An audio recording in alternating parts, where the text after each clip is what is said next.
Hello everyone, हमारा question है how does atomic radius vary in a period and group, how do you explain to the variation.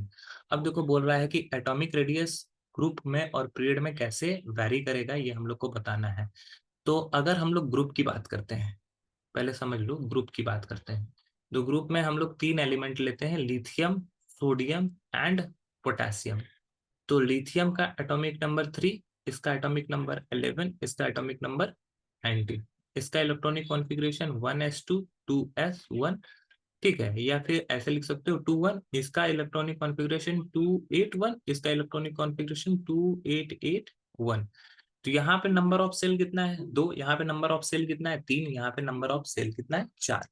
तो number of cell अगर बढ़ रहा है, इसी वजह से एटॉमिक रेडियस भी क्या होगा? इंक्रीज करेगा। ठीक है, तो लिख सकते हैं atomic radius in group increases from top to from top to bottom because the increasing in shell number. ठीक है, सेल नंबर इंक्रीज होने से एटॉमिक रेडियस भी इंक्रीज करेगा। कहीं पे दो सेल है तो दो सेल के अकॉर्डिंग, जैसे लिथियम में दो ही सेल, कि ये लिथियम सपोज कर लो, ये फर्स्ट ऑर्बिट हो गया, इसमें 2 इलेक्ट्रॉन हो गया, सेकंड ऑर्बिट इसमें 1 इलेक्ट्रॉन होगा। ठीक है, सोडियम की बात करें तो ये फर्स्ट ऑर्बिट में 2 इलेक्ट्रॉन, सेकंड ऑर्बिट में कितने इलेक्ट्रॉन? 8 इलेक्ट्रॉन। ठीक है, और थर्ड ऑर्बिट में क्या होगा? 1 इलेक्ट्रॉन होगा। तो क्या हो गया, यहाँ पे 2 ऑर्बिट छोटा दिख रहा है, थर्ड और 3 ऑर्बिट है तो थोड़ा बड़ा दिख रहा है, 4 ऑर्बिट होगा तो और भी बड़ा दिखेगा। तो मतलब कि ऊपर से नीचे जाने पे क्या होगा? एटॉमिक रेडियस क्या होगा? हमेशा इंक्रीज करेगा। लेकिन अगर हम लोग पीरियड में जाते हैं तो एटॉमिक रेडियस क्या होगा? डिक्रीज करेगा। ठीक है, क्यों डिक्रीज करेगा? क्योंकि अगर हम लोग पीरियड में आगे बढ़ते जाएंगे तो नंबर ऑफ इलेक्ट्रॉन क्या होगा? इंक्रीज होगा, लेकिन सेल नंबर इंक्रीज नहीं होगा। इससे इफेक्टिव न्यूक्लियर चार्ज जो होगा वो इंक्रीज होगा, और उसका रिजल्ट ये होगा कि आउटर मोस्ट इलेक्ट्रॉन जो होगा वो बहुत ज्यादा स्ट्रॉन्ग फोर्स के साथ वो न्यूक्लियर चार्ज के साथ जुड़ेगा, और वो क्या करेगा? रेडियस को डिक्रीज करेगा। मतलब समझो कि तीन एलिमेंट यहाँ पे भी लेते हैं, सोडियम, ठीक है, मैग्नीशियम, ये पीरियड में ले रहे हैं, aluminium, silicon, phosphorus, sulphur, chlorine और आर्गन। ठीक है, इस तरह से एलिमेंट लेते हैं।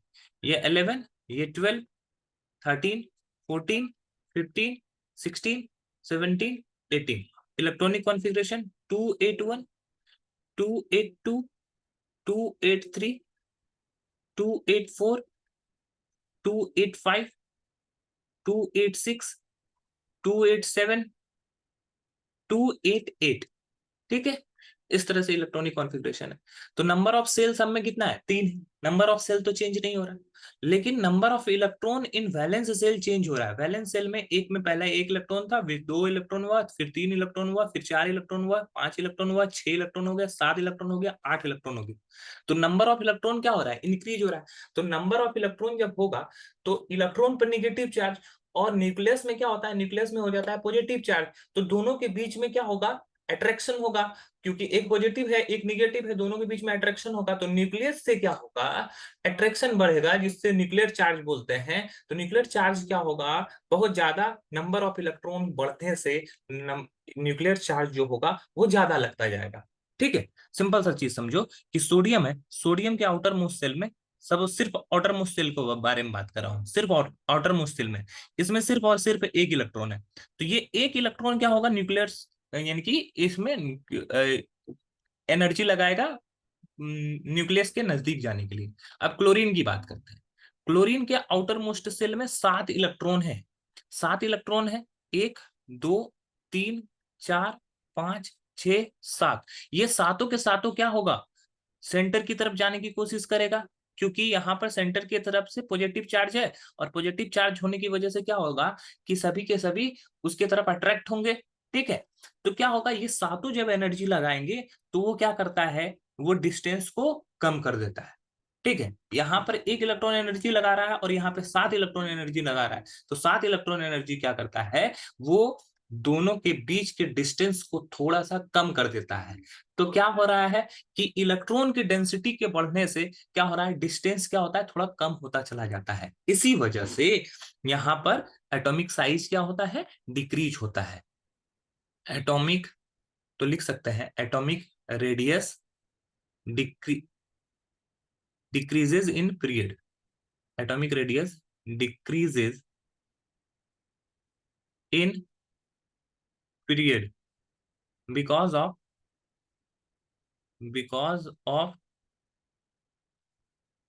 Electron density in valence shell. Valence shell में इलेक्ट्रॉन डेंसिटी बढ़ने से क्या होता है, एटॉमिक रेडियस डिक्रीज होता है, क्योंकि वहां पर इफेक्टिव न्यूक्लियर चार्ज क्या होता है, बढ़ते चला जाता है। और जितना इफेक्टिव न्यूक्लियर चार्ज बढ़ेगा उतना ही डिस्टेंस क्या होगा, न्यूक्लियस से डिस्टेंस घट जाएगा। ठीक है, आई होप ये क्वेश्चन आपको समझ में आया होगा। That's all, thank you.